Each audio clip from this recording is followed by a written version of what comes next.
At least 250,000 species of flowering plants have been discovered and named so far.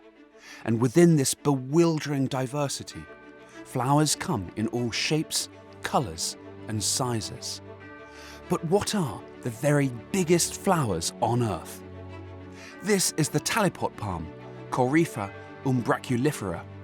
This palm produces the largest flowerscape in the world, which can grow up to 8 meters long and have literally millions of tiny flowers along its length. While this is impressive, the flowers are very small, so I think we can do better in our search for the world's largest flowers. There are many ways to classify blooms. Some are single flowers that grow alone, while others consist of lots of small flowers that together make up a unified floral structure. In terms of single flowers, the biggest in the world belong to the parasitic plants called Rafflesia that grow in the rainforests of Asia. I'm in West Sumatra, Indonesia, on the search for giant Rafflesia blooms of the forest. These amazing flowers were discovered 200 years ago, but they flower so infrequently that they're still relatively little known. For the last week, I've been sending guides and porters in all directions through the jungle to try and look for developing flowers and to talk to villagers to see if there's any blooms open. And so far, every single one has come back negative. However, late last night, one contact came back and said there's a flower open in this forest. And it's not just any Rafflesia, it's the biggest of all, Rafflesia arnoldii, the largest member of the genus and arguably the biggest flower on Earth. And it's in bloom just over here. I have dreamt of seeing this giant flower in the wild for years. But Rafflesia blooms are rare and so not easy to find. Wow! Look at this! This is Rafflesia arnoldii, the biggest single flower on Earth. And let's measure it. It's about 65, 70 centimeters across. They can get a little bigger.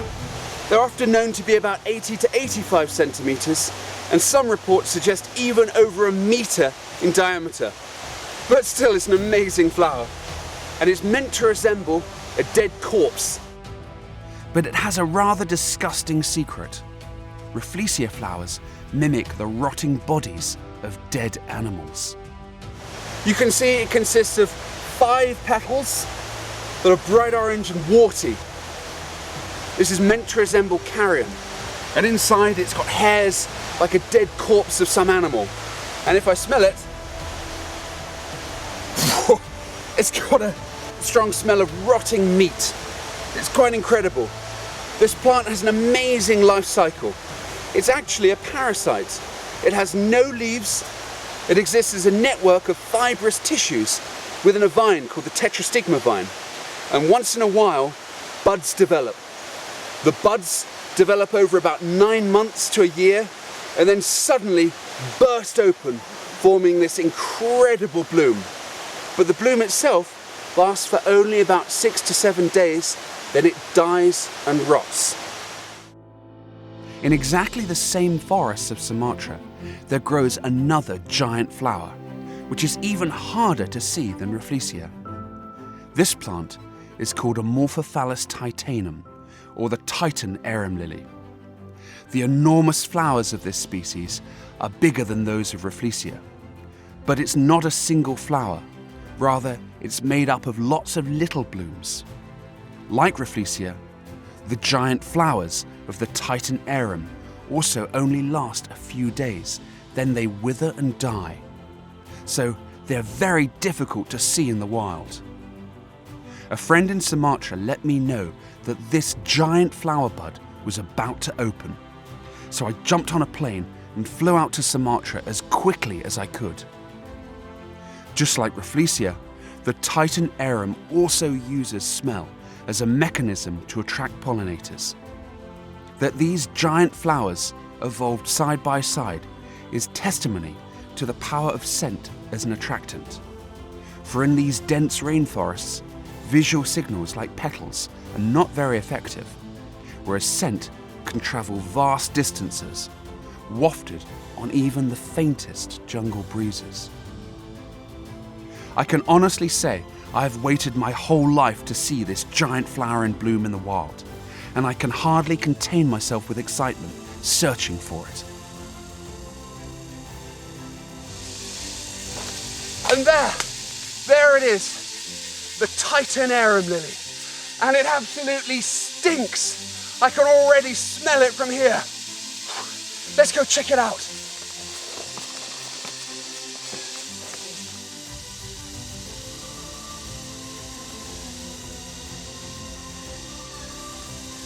Wow!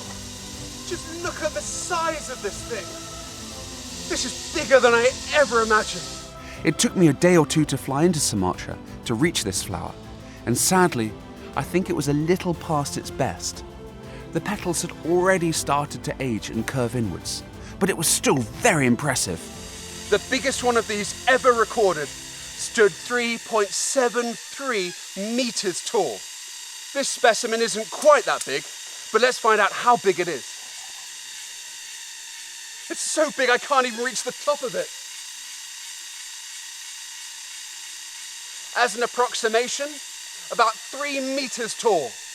This flower has a really complicated pollination mechanism, and that partly explains the gigantic size of this structure. Inside, there are 2 bands of male and female flowers. The female flowers open and mature first and become receptive to pollen. Then they wither and die, and then and only then, the male flowers, the florets, release their pollen. Because the female ones have already withered and are no longer receptive, the flower can't pollinate itself. But this gigantic structure has the solution to that problem. This bit here in the middle is called the spadix, and it works just like a giant chimney. It releases scent, and if you smell it closely, it absolutely stinks, just like rotting meat or rotting fish, and it's actually known locally here in Indonesia as the corpse flower. This chimney heats up on its own. It actually releases heat and removes the scent into the air and helps spread it up just like a chimney. And that's extremely important because the nearest open flower like this might be kilometers away. So it's crucial for the flower to get its scent far and wide to attract pollinators. Whilst observing this giant flower, I could see this scent attraction mechanism working well. Lots and lots of flies were buzzing around the flower.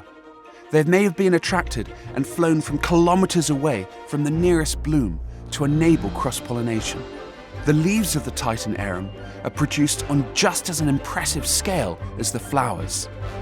Each leaf can be the size of a small tree and often last for a year or more, slowly filtering energy from sunlight and storing it in the enormous underground tuber. A single Titan arum plant may wait several years before it has stored up enough energy to produce another gigantic bloom. Almost unbelievably, these diverse rainforests on the island of Sumatra are home to a third, much less well-known giant flower called Amorphophallus gigas. A friend called Brad Wilson was lucky enough to see one of these giant flowers in the wild. The blooms can be as tall as a lamppost, but are even rarer than Rafflesia and than Titan arum. And they're even less predictable in terms of when they may flower. Sadly, I was not lucky enough to see an open bloom in the wild, but a friend on the island of Java kindly let me know when one was about to bloom in his garden. And this is it, Amorphophallus gigas. This is the tallest flower of the entire arum family. Down here from the base, all the way up, this gigantic scape. This flower stands at over 3 meters tall. But in the wild, plants with flowers over 5 meters have actually been recorded. Amorphophallus gigas works exactly like the Titan arum as a chimney. But here, the greater height allows the flower to distribute its scent even more efficiently. And just like the Titan arum, I saw plenty of flies attracted to the bloom. Believe it or not, both the Titan arum and Amorphophallus gigas can be grown at home, although you'll need a very large pot and a very large growing space with warm temperatures and high humidity. But both species can be brought to flower in captivity. Jensi Capitani recently flowered a Titan arum at his nursery Paradisia in Australia.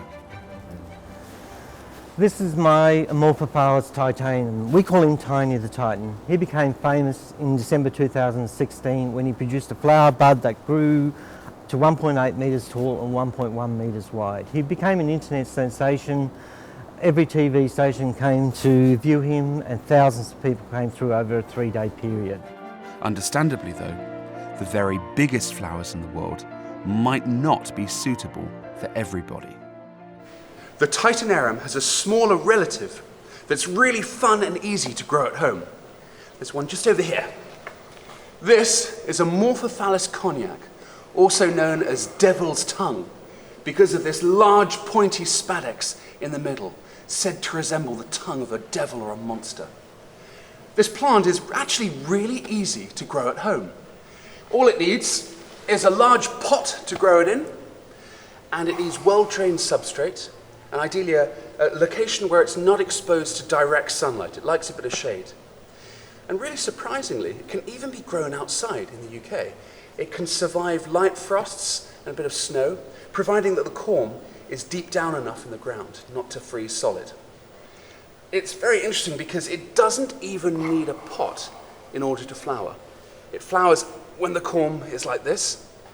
When it flowers, the flower will then die, then the corm will produce roots, and then it'll produce a single massive leaf for the season.